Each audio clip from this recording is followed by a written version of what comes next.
going on, guys? It's me, Skaterlunatic. Welcome back to another video. Today I'll be showing you how to make a streetwear clothing design straight from scratch. So this will be kind of like a full tutorial on how to go from just one image all the way up to a mock-up and what you want to do with that. But other than that, guys, let's just get started the video and make ourselves a cool streetwear design, you know what I'm saying? So first thing you're gonna want to do is obviously pretty much have whatever image you want and have Photoshop.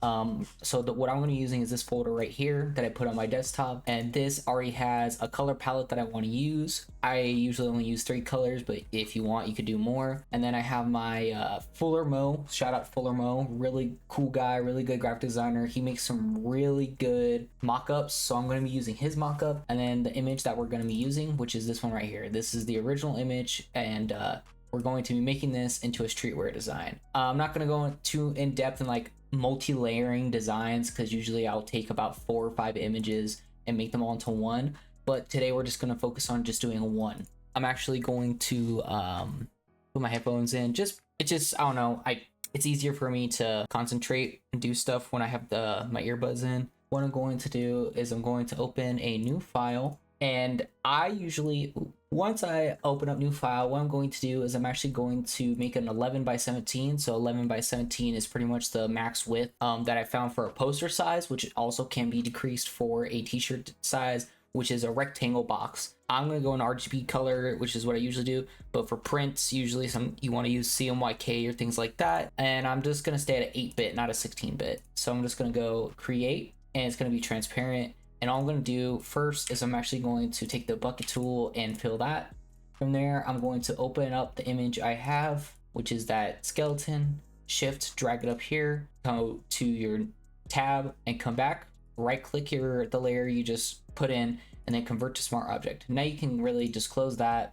And a trick I learned from Doron Studios, which this effect is very much based off of, to hold Alt and then drag, and that'll actually increase from the center instead of just one side. So I appreciate that little trick I learned in one of his recent tutorials. Also, like I said, this effect is based off of Doron Studios' Dithering. This is kind of based off of, but in doing a different process to kind of create the same effect. But it looks a little bit different and it feels a little bit different than Dithering. So, but shout out to him. He's the one who really kind of created this effect, in my opinion, and made it kind of popular. And he also did some recent work with Metallica, which I think is pretty lit.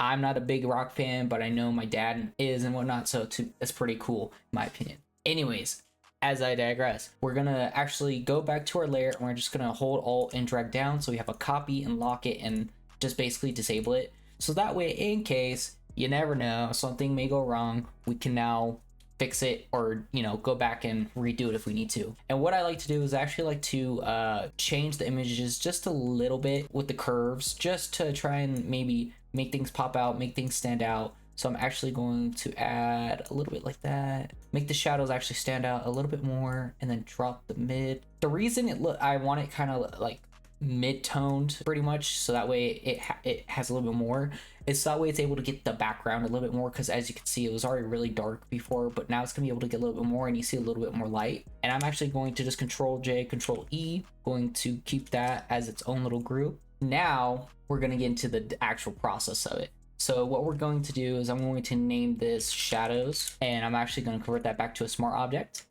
And then I'm going to go to 3, and I'm going to put midtones, highlights, and last but not least, I just kind of put like the shinies, which is like the very, very shiny parts of the image. And what I'm going to do from here is I'm going to add a filter gallery. And obviously, everyone has their own way of doing it, but the way I do it personally is, let me zoom out, but I add reticulation, which makes it kind of already have the effect that I'm going for. I add grain, and then I add torn edges, and as you can see, it makes a pretty cool effect. I actually did this effect, if you watched, on my TikTok and Reels, and I wanted to revisit it, but make it a little bit more in-depth and make it a lot cooler. So from here, we're actually going to do, for shadows, we're going to make it the biggest. The reason we're doing that is so the shadows are pretty much the outline, and then from there, what happens is when you go to midtones, it gets a little bit smaller, highlights, it gets a little bit smaller, and then shiny should just be like very small parts of the image that you want. So with this one, I want it a lot more. So I'm actually going to look around real quick. Maybe change the reticulation, because you could change everything and make it stand out more.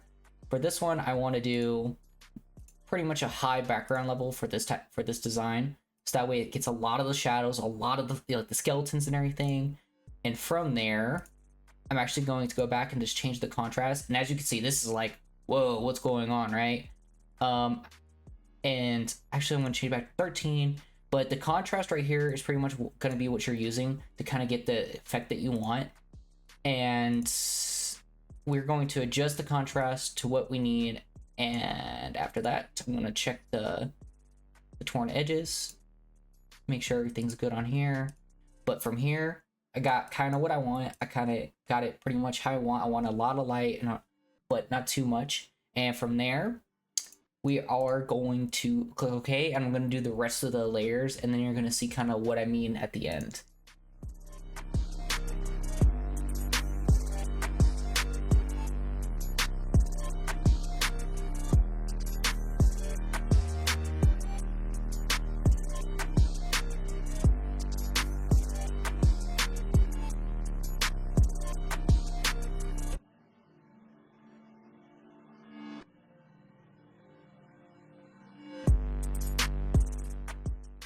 Alright guys, so I got the layers pretty much how I want it, and as you can see, it's kind of like a fade out effect from the shadows, which is the bottom.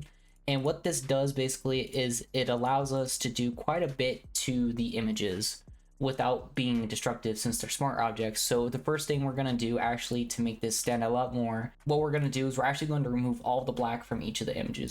Will be to select color range, and instead of clicking invert, you just click white, and it'll just make sure it masks the white parts. So we're gonna do it that way. I usually do it a little bit weird. I usually click the black and click invert, and that's how I do it. But I guess today I shall do it a little bit different. And then we get highlights, and we go here, we go color range, we get highlights. And last but not least, we get the shinies. So we're gonna do select color range, pick the whites. The reason I prefer to do it the other way is, as you can see, it kind of looks weird when you're zoomed out, but it is what it is. But with this, obviously when you zoom in, it's not going to be much of a difference. The next thing we're going to do from here to make it better is we're actually going to go to shadows, and we're going to double click, and all we're going to do is add a color overlay. And I usually just go to black on that for the shadows, since they are shadows, they're supposed to be like that. Midtones, I go to colors, and this is where pretty much the color palette I had comes in. So I'm actually just going to paste the layer style, make it all black real quick. And with that, what I'm going to do is I'm going to open the palette, drag that in. And this is personally how I do my color palettes. If I use color palettes, I usually really don't. So I just drag it to the top. And then from here, what I'm going to do is midtones. I'm going to make, I'm going to go with the orange, maybe make it a little bit lighter. And then for the highlights, I'm obviously going to make the cream. And then for the shinies, I'm going to make that a pure white. Boom, bada bop, we got a cool looking design already. I mean, look at how that looks. It looks a lot cooler than it was. Let me just get rid of the palette. I mean, it's looking pretty sweet to me. I feel like the only thing we would have to change, honestly, is that cream color. And look at that. Easy as that. And the best part is, you get rid of this, it is already able to be screen printed pretty much, because when you zoom in, it is not faded. It is pure pixelation. There is none of that. So that's why I like doing it this way. And that's pretty much the whole design, guys. What you could do is group it and then just say design. So we have the OG image, and then you have the design. So that we turn that into that. And obviously you can do a lot with this. You can do this to multiple types of images and then stack them all together and make one whole cool little thing. But there's just a lot of things that you could do with this that I haven't really even touched yet, and I think it's a good opportunity to really get into it and learn more about this. The next thing I'm going to do, though, is obviously, like I said, we're going to go through a whole tutorial on this. We're actually going to be doing a lot more with this, so I dragged the black layer underneath the folder, and what we're going to do from here is we're actually going to fade out this parts of the design that we don't want. And with that, I'm actually going to use one of my grunge brushes, and from here I added a mask, and we're just going to go around and fade out. Now remember to do this, because mine's already on. I almost forgot to tell you guys to turn on shape dynamics if you're using a brush for like this type of stuff, because what that does is it allows it to have a different kind of effect every time you're doing this or as you're doing it. So that way you get a nice clean kind of outline.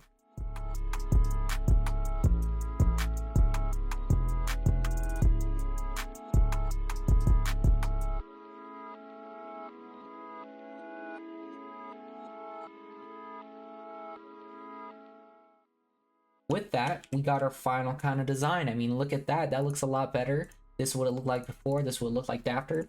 And the last thing we'll be able to do with this is actually just Control J. It might take a second because obviously it's doing all the smart objects and all the smart filters again. So it's going to take a little while to do it. And then obviously if you have a mask. So it just finished. We're just going to Control E on that. And it basically makes it a PNG file. And with that, what we're able to do is just drag to wherever we want and make it however we want. So what I'm going to do is I'm actually going to open the t-shirt, and I already kind of had this. I did this design before just to practice, I guess, a little bit before I did this, just to make sure I had everything right. But as you can see, it looked a lot more different. And I'm just going to drag this file into FullerMoe's. From there, convert to smart object, just drag it down, and boom, look at that. We got ourselves a cool file. Obviously, if you want to duplicate it, make it a little bit more thick, and you just see a little bit more. And obviously, if you want to make a brand name or something on it, I would just shrink it a little bit more, drag it down. From there, go into the smart object, use your crop, just expand the top of it. And from there, I'm just going to put my brand or Skaterlunatic. And with that, let me actually make it so I can see it. I can't see it right now. Add whatever you want to it. So I'm just going to add a quick layer style to it and make it fit. All right, and there you go. I added the text, and just like that, it's now on the shirt. And boom, bada bop, guys. You got yourself a little mock-up that looks pretty cool. The only thing I did with the text is I just kind of put it behind it. Obviously, if you don't want that, you just change that, put it back, and drag it up if you want or something like that. And there we go. I mean, just like that, you guys have a cool streetwear design that you can put on any mock-up, and it'll look pretty clean, pretty nice, and pretty solid.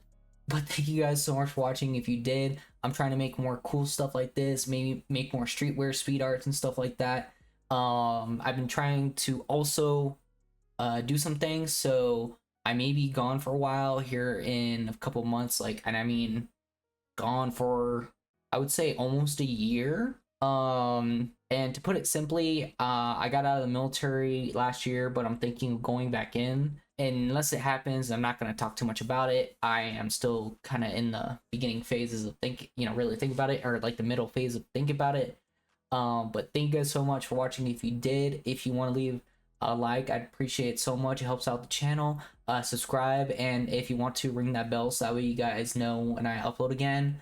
And yeah, I'm trying to just now make tutorials that help people be better at editing, graphic design, and all that. And I thank you guys so much for watching, and I'll see you guys in the next video.